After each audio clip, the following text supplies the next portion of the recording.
चलिए दोस्तों, पवन सिंह के बवाल गाने के बारे में बताने वाला हूँ। इसी वीडियो में शुरू से लेके अंत तक बना रहिए। हमेशा ऐसा वीडियो न्यू इन्फॉर्मेशन जितना जल्दी लाने का मैं प्रयास करता हूँ आप लोगों तक।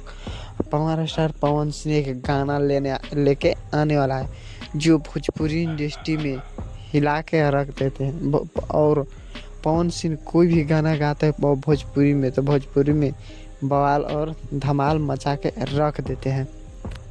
लेकिन पवन सिंह के एक और गाने के पोस्टर आने वाला है जो भोजपुरी में धमाल मचा के रख देने वाले हैं। लेकिन अभी रिलीज डेट नहीं दिया गया है कि कब होगा। लेकिन पवन सिंह सरिया पे लेकिन कमरिया पे साड़ी एक गाना आने वाला है भोजपुरी में पवन सिंह के।